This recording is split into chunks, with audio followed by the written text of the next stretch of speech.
Good day everyone. Hope you all are doing good. Well, this is my third English class that I'm meeting you people. And as I said, after all the introduction, syllabus and all those stuff, now I will be going through with the first textbook that you have, that is Springs. So the moment you think of the word or the title of the book Springs, it is nothing but English as literature. So you are going to study here about the literary works of the different authors, playwrights, poets.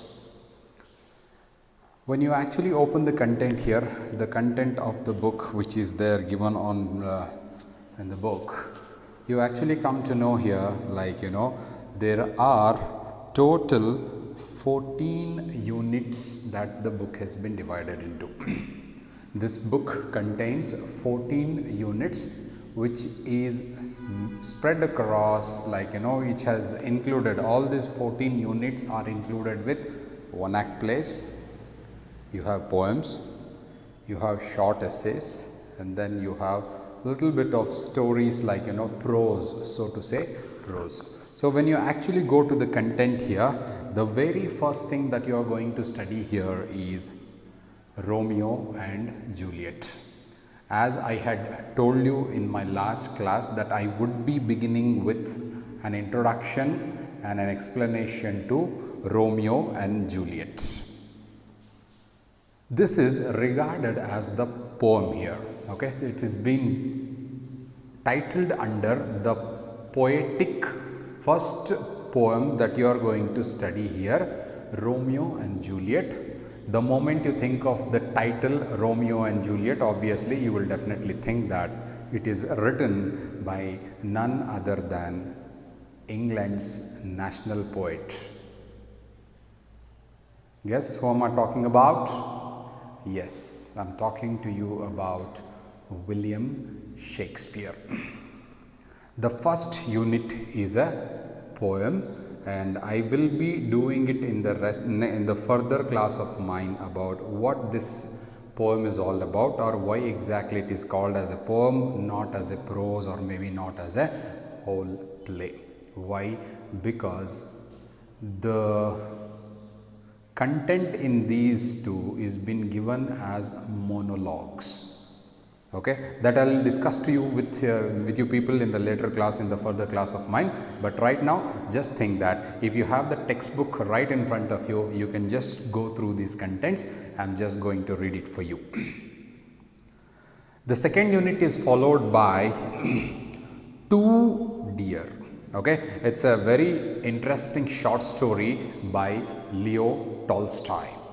So here you are going to read about a story about a person, what all the things that the text has will be done in the class once we start going ahead with that. Then the third unit of the textbook is titled as On Children. On Children is a poem by a Lebanese poet known as Khalil Gibran. So he has penned this poem On Children. So this is your third unit. The fourth unit is followed by essay by environmentalist by name Vandana Shiva, and she has written, or she is telling us about one of the essays that she has written, which is titled as Everything I Need to Know I Learned in the Forest. So the whole phrase is actually the title of the essay, that is Everything I Need to Know I Learned in the Forest. So this is a essay by Vandana Shiva, where she will be telling us about her experiences related to the nature. Then the fifth unit is in your textbook is titled as A Sunny Morning. It's actually a short one-act play by Seraphine and Quinter brothers. Okay, I'm just reading you only the contents here so that you will come to know like what all the things that it has. So the fifth unit in your Springs textbook is A Sunny Morning. So this is the title of the short play, and it is been penned by Seraphim Brothers. So it is a one-act play written by two brothers known as Seraphim and Jaquel Alvarez Quinter. They are the brothers, and they have written this small play called A Sunny Morning. Then the next unit is followed by a poem titled as When You Are Old. So this is a very short poem written by one of the greatest poets in English literature, William Butler Yeats. He is also known as W.B. Yeats. So the title of the poem is When You Are Old. After that, you will have once again a very short but a very interesting short story by the title The Gardener. So The Gardener is a short story written by P. Lankesh. He is the author of this short story, and he has titled it as The Gardener.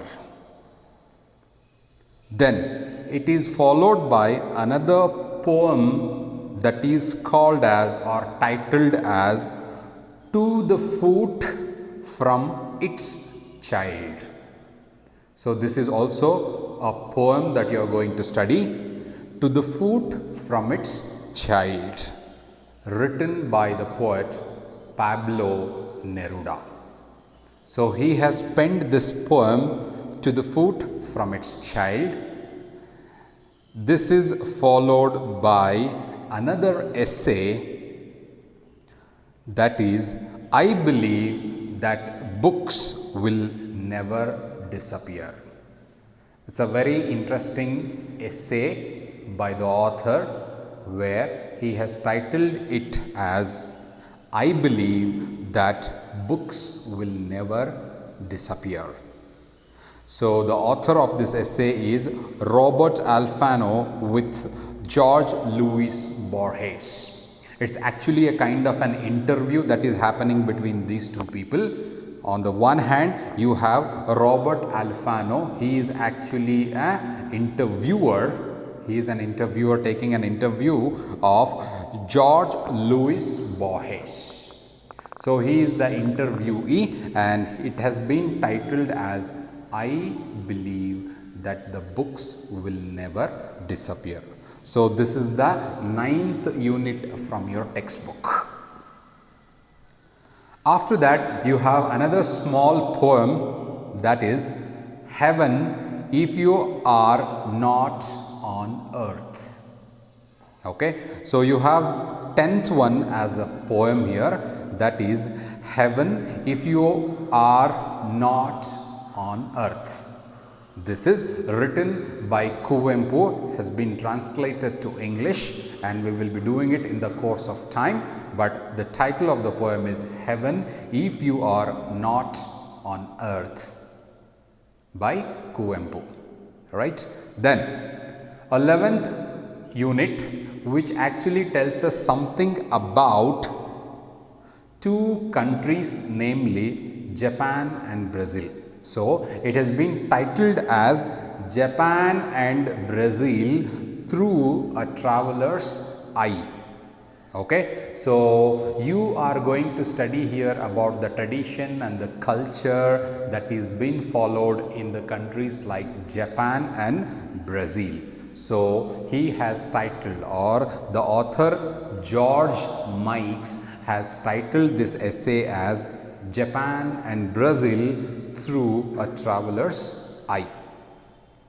Then you have another very interesting short story which is being titled as The Voter, a person, one who votes, right? The Voter, which is being written by an African novelist by name Chinua Achebe. The 13th essay in the text is by P. Sainath. He is the author of this essay, P. Sainath, where he tells us something about where there is a wheel. When the moment we think of this title, we think of our English proverb, isn't it? Where there is a wheel, where there is a will, there is a way. In the similar way, just a word is being changed in this, and that word, it instead of will, it is wheel. Why? You will come to know once I do it in the class when we start doing of it. But right now, the title of the 13th essay that you are going to study under Springs is Where There Is a Wheel. Wheel, W-H-E-E-L, where there is a wheel, which is actually written by P. Sainath. After that, the last poem that you are going to study here in the text, the prescribed text, is titled as Water. So, Water is again a poem which has been written by Chellapalli Swarupa Rani. So, she is the author, or she is the poet who has written this poem, Water. Actually, main work or the real work was actually written in Telugu, and it has been translated to English. Okay, so Chellapalli Swaruparani's poem called The Water. Okay, sorry, there is no the here, it's just written, or it's just titled as Water, where you will see about the different kinds of the discriminations that were prevailing pre-independent India, that was prevailing in pre-independent era or the pre-independent India, where there was a racial discrimination that was going on in Indian society. Okay, now totally you actually have 14 units in this textbook. You are going to study mainly 14 units, out of which you will be designed or you will be asked the questions for total of 50 marks. Right. So, just go back to the question paper pattern that I was discussing with you. So, first main in the question paper, and the second main and the third main in the question paper will be asked from these 14 units that are the contents of this textbook. As I said that it is not only about literature, but at the end of each essay or a poem or a short story, you also have a very quick and a brief explanation about the different concepts that are used or the different topics that can be taking into consideration the workbook that you have. So, when I say about that, it is something that is called as the grammar, or so to say the workbook. Now, when I tell you about why you should give a lot of importance to this particular textbook is that even the questions that are asked in workbook are the extracted paragraphs from any of this poem, or maybe a short story, or maybe a essay. Okay, so you should be giving a lot of importance to the book here, and today, as I said, we will be doing something on the first unit of the literature book, that is Romeo and Juliet. I hope you can follow me. Okay. Now, when you are thinking in a way like how exactly the questions would be asked or what type of the questions are expected, of course, yes, at the end of each poem or a short story or a essay, it has been followed in a similar way of first main, second main, third main, where first main stands for your one word answers. Answer the following questions in a word or in a phrase or in a sentences. That's your first main of the question paper. And then the second main in the text, after each and every poem or a short story or an essay, you will be asked about the short answer questions, nothing but the second main of your question paper. Then some of the texts or some of the units in this text will also have long answer questions. Okay, that means that you cannot expect as it is the questions are given here in the text will appear in the examination. No. Okay, they may ask you from the text, inside the text, by checking how familiar you are with the textbook. Okay, so comprehension becomes very, very important while doing these lessons or poems or one act plays that we will be doing it in the class. Okay, so one should be very, very specific and one should be very, very serious about the text, about what is being taught, what is being discussed. At the same time, you need to have your own reading and you need to have your own way of preparation for the examination. Okay, so with that, I just finished the content part of it here. Let me very quickly recapitulate what exactly the book contains here. Okay, so we begin with Romeo and Juliet, written by William Shakespeare.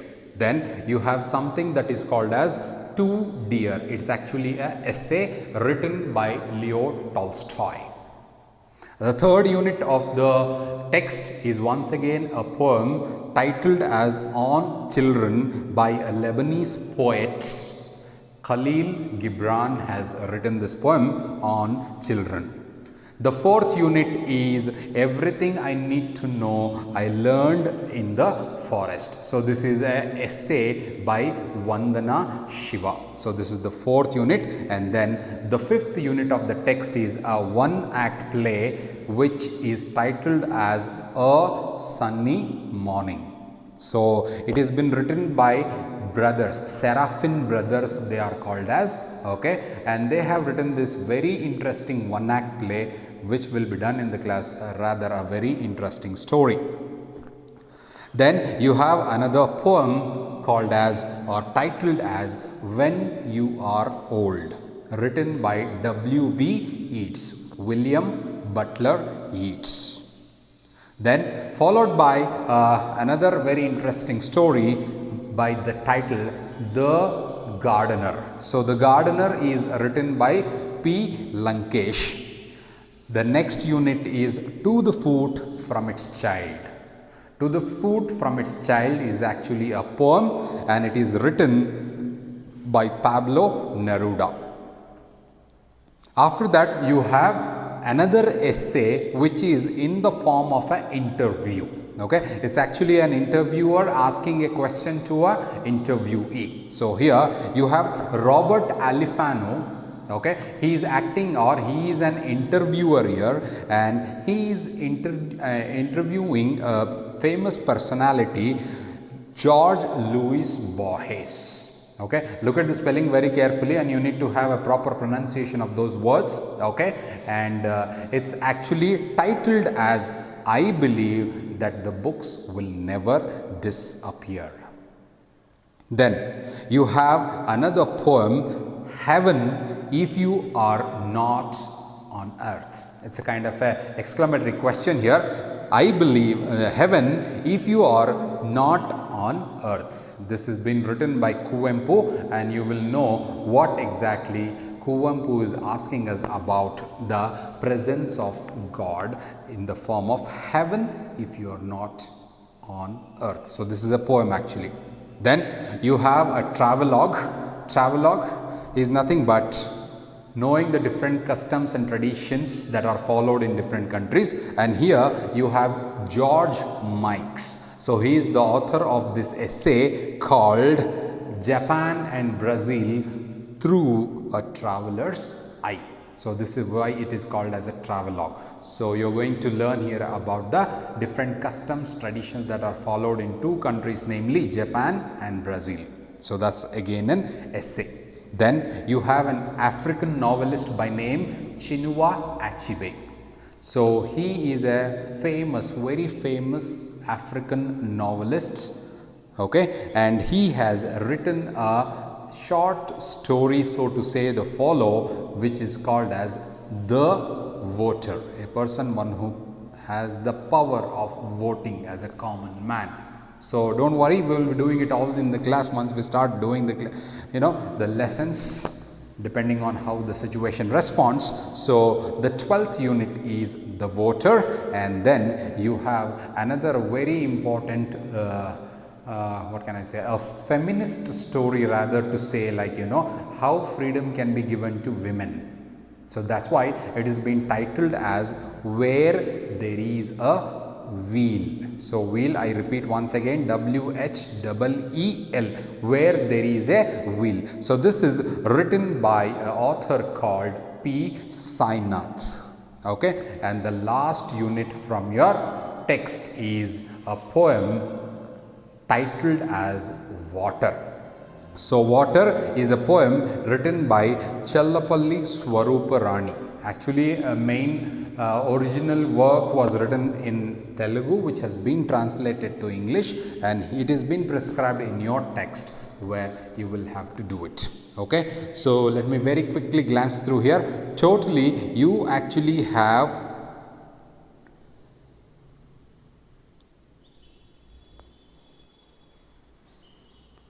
there are 6 poems. Okay, there are 6 poems. To start with, Romeo and Juliet, you have On Children, then you have When You Are Old, then you have To the Foot from Its Child, then you have Heaven If You Are Not on Earth, and the last poem that you have is Water. So out of 14, 6 poems for different poets are being prescribed, and that we will be doing it in the class, where I am considering Romeo and Juliet also as one of the poems. Why? I will tell you in the later class when I start doing Romeo and Juliet. Okay, then you actually have 2 essays. One is Everything I Need to Learn or I Need to Know I Learned in the Forest. That's an essay on environment. Okay, essay on environment written by Vandana Shiva, and then you have one interview by Borges. Robert Alfano taking an interview which has been titled as I Believe That the Books Will Not Disappear. Then you have 3 short stories and 1 travelogue. So this is it all about this contents of the Springs text. Okay, so altogether 14 units which has been divided into poems, short stories, 1 act play and essay. And out of that, 1 travelogue is there and 1 interview is there. So what all the things that we will do it in the later class. Just only to give you a nutshell of this textbook, you have 14 units to study. Okay, so out of these 14 units only, your 50% of the question paper will be designed for the boards. Okay, so as you go on learning or discussing or studying about these different poems or the texts or whatsoever, you will have to plan it and you will have to study it according to how the question paper is asked. Clear? So with this, the textbook comes to an end, like you have 14 units, then there is a design of the question paper, then you have model question paper 1 and model question paper 2. I have exactly given you the exact specimen copy of a board examination question paper, which I have already done in my earlier 2 classes. So that will give you a blueprint of the question paper and how the questions may be or could be asked, and you got to prepare yourself in this form of having a preparation for the Springs text for 50 marks. Okay, you are going to study this book for 50 marks here. So those questions should be there in your mind, like first main. Yes, first main I am attempting on 1 word answer or a phrase or a sentence. Second main, I am attempting 8 questions out of 10 which are called as short answer questions. You have been given a word limit, that is 80 to 100 words each. So 10 questions are given, you can choose any 8 and then you will have to write your answers on the question that will be asked in your examination. And coming to the last question, that is nothing but third main, and as I already told you, third main will have one question in which 3 questions are given with the choice, and you can choose any one that you are familiar with, and then you will have to answer that question for how many marks? You have to answer that for, yes, 6 marks. Okay. So 1 into 12 out of 14 units from the Springs, and then you have 8 into 4. Okay, 10 questions where you are going to choose any 8 and answer those questions with a word limit of 80 to 100 words for 4 marks each. That is 8 4s are 32. That will take you to 12 plus 32, 44, and then you have a long answer, that is 3 questions are given, attempt any one with a word limit of how many? Long answer question, third main in the question paper, that is for 200 words. So you have to attempt any one question out of those 3 options that are given, and you will be writing it for 6 marks. Okay. The main challenge will be for you is the literature. Why? Because most of us are of the opinion that you will not be given the out of out marks when you are answering the questions except the first main. When we are talking here about the first main, of course, yes, it is as demanded by the question itself. You are answering it by one word or a phrase or a sentence. If your answers are to the point, to the phrase, to the question that is asked, no one can deduct any of your marks, isn't it? So 12 questions are asked, and you, if you are very familiar with the text with your reading, obviously you can attempt, or obviously you can get 12 out of 12 in this particular first main of the question. Then coming on to the second main, this is the place where probably there are more chances of getting lesser marks, because most of the time I have seen is like, you know, maximum 3.5 are given for each question. But yes, if you are writing it exactly with proper punctuation marks, with proper spellings, with proper grammatically correct syntaxes, so to say the sentences, you will get marks. So don't, you know, just think it in your own way, like, you know, you will not be given the marks or something. It all depends on how exactly you take that question, how exactly you comprehend, and how exactly you are going to write that particular answer for the question that is asked in the examination. Then coming on to the 200 word question, once again you should be very specific. At the same time, you should be very careful enough to answer the question to the point that is asked, where you can get 6 out of 6 marks. Very less chances, but yes, of course, sometimes you may get it. Okay, it all depends on how you comprehend the text and then write the answers in your examination. So that is all about the contents of this text and what is the weightage given for each and every question or something. Here, once again, let me tell you that we are here not to, you know, divide like each chapter how many marks or something like that. No. 14 units are there, and you will have to study all the 14 units thoroughly, because it is language. So you should be knowing who is the author, you should be knowing who is the poet, you should be knowing who is the playwright. Okay. And 1 or 2 lines about the author or a poet or something will definitely add an advantage for your answer. Then you can start answering to the point that is being asked. Okay. Now one more thing is that one should be very familiar about what is the title of the chapter and who is the author.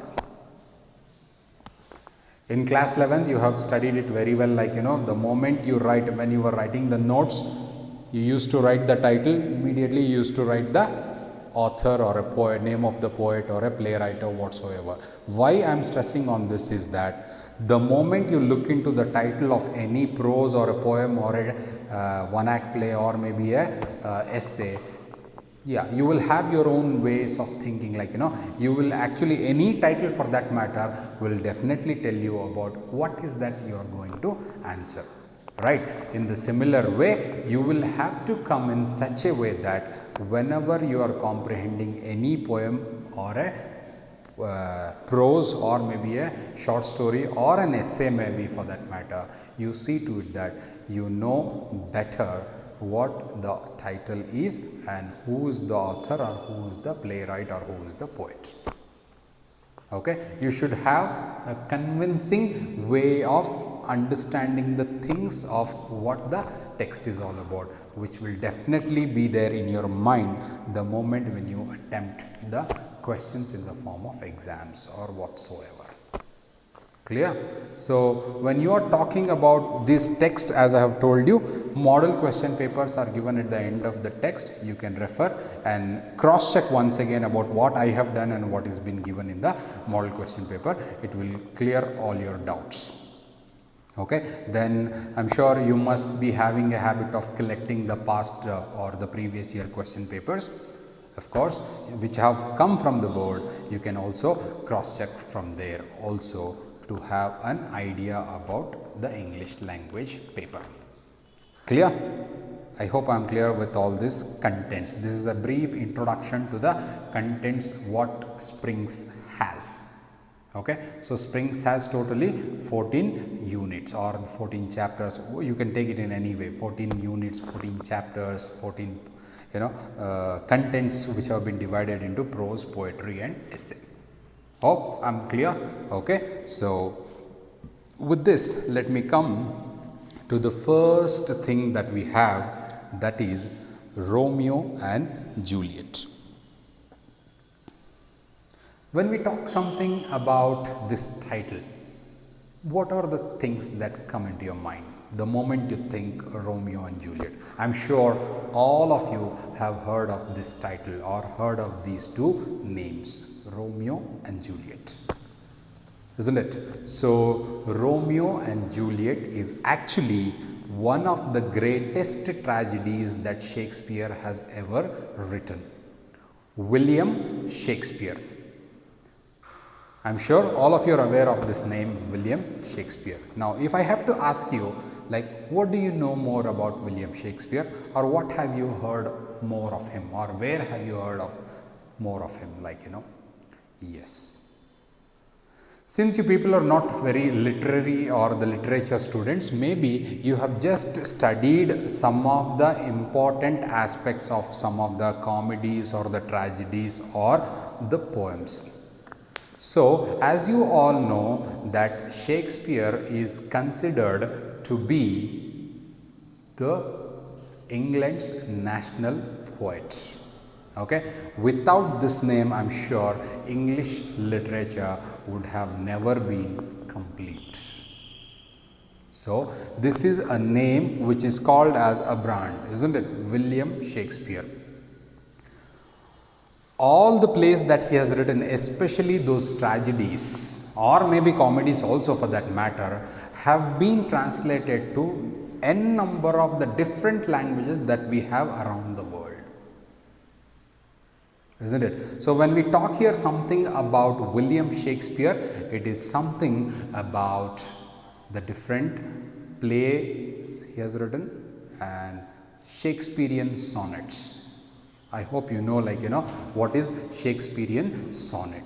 So, having given you an introduction about William Shakespeare, why? Because the author of this poem, that is the author of this poem, Romeo and Juliet, I cannot say it's a poem, but it's a kind of a monologue. I'll tell you what exactly it is, what do you mean by a monologue and what exactly is a specific character in the play is about to tell all these things. So, the very first unit that you are going to study is about Romeo and Juliet, which has been written by William Shakespeare. Okay. So, I will start introducing Romeo and Juliet, and probably if time permits I will also start discussing about what are monologues, and it's a very small extract taken by the original play Romeo and Juliet. The whole play is not prescribed for you. If it is prescribed, then obviously we will have to spend the whole year maybe studying the Romeo and Juliet only. But here you have been given only two dialogues. One is spoken by Romeo, the other one is spoken by Juliet. What it is and what exactly are they supposed to say will be told in the form of monologues. What do we call it as? A monologue. So here when we talk here about Romeo and Juliet, because that is the title, Romeo and Juliet itself is the title of the play here. Some of you might have read Romeo and Juliet, or some of you have heard of it, or some of you have seen, because even there is a movie on that, isn't it? So most of the plays that have been written by William Shakespeare are picturized. I mean, they are in the movies. They have been made into different movies here, isn't it? For example, if I have to talk to you about an Indian situation or an Indian scenario, you might be knowing about Vishal Bharadwaj. He is one of the greatest Bollywood movie maker, so to say, the director. Okay, I think I have seen some 2 of his movies which were adapted from Shakespearean plays. The one is Hamlet. Heard of it? Hamlet, which was made into a movie like, you know, Haider. Haider was a Bollywood movie that was directed by Vishal Bharadwaj, which was picturized, exactly taking an adaptation from one of the greatest tragedies again by William Shakespeare, that is Hamlet. Okay. The other movie that I remember is about, I think it is called as Omkara. Omkara was another movie by the same director, Vishal Bharadwaj. Okay, and he had adapted Othello. Okay, Othello was one more tragedy, one of the greatest tragedies once again written by William Shakespeare, isn't it? So why am I telling you is that you need to have a broad concept of understanding the text here. Okay, there is also a movie, but nothing has come into in the form of Bollywood or Hindi movies or something. But yes, definitely you will get a movie in the Hollywood. Like, you know, there are so many directors who have definitely taken the story, the plot, you know, the story or the plot or the gist of his plays, and they have revealed it into the off-screen movies, like, you know, many of the Hollywood movies where we have seen. So this particular first unit of your Romeo and Juliet is something that will tell you about what? Love, isn't it? Yes. When we talk to you something about Romeo and Juliet, the first thing that comes to our mind is about, obviously, Romeo and Juliet, nothing but the names of 2 different characters who are the protagonists. What do you mean by protagonists? The lead player or the main character or the lead characters in the play. Okay, so here you have been given only 2 dialogues by each character. That is, Romeo is speaking in one dialogue and Juliet is also speaking in another dialogue. Only those 2 extracts from the play is been prescribed for your studies. Okay, so that is what all about Romeo and Juliet, William Shakespeare. Okay, the pre-reading activity of this text or of this poem is asking you some of the questions like, have you heard of any legendary classical love stories? Classical love stories. If I tell you something, or if I have to ask you the questions about what are the legendary something which has been even remembered even today, isn't it? Something that is not easily forgotten by the public or by the people. Legends, legendary, isn't it? In this way the word is connected here. So have you heard of any legendary love stories in your life? So I'm sure you might have your own answers for that particular question, and one or the other way, one or the other nook of the corner, obviously your mind has thought of Romeo and Juliet. If you have studied this play very well, okay, you can understand what the story is all about, or if you have read the summaries of the play also, you will come to know about what Romeo and Juliet is all about. But in this text you are not going to study all that, but you have been just given only an extract of 2 dialogues by Shakespearean play here. Okay, so what it is been given in the form of the first pre-reading activity of, have you heard of any legendary love stories in your life?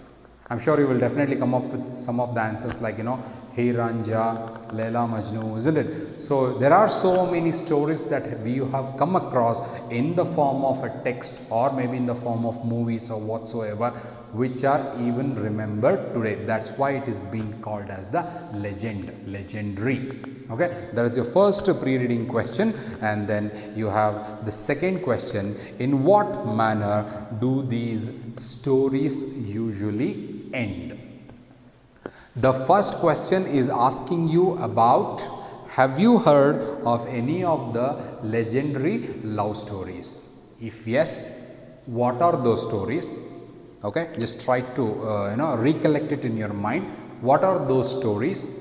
How can you title it as, or how can you name, or how can you remember those legendary love stories? Okay, and just think it of the way, how do these love stories usually end? Okay, normally how do you think they will end? Happy ending or sad ending? The answer to this question is obviously sad, isn't it? Most of the time it is sad ending. That is why of all the plays that were written by William Shakespeare have been categorized as tragedies and comedies. Okay, and I'll quote one of the lines told by William Shakespeare himself: all is well that ends well. So this is a one phrase or a line told by William Shakespeare himself, that is, all is well that ends well.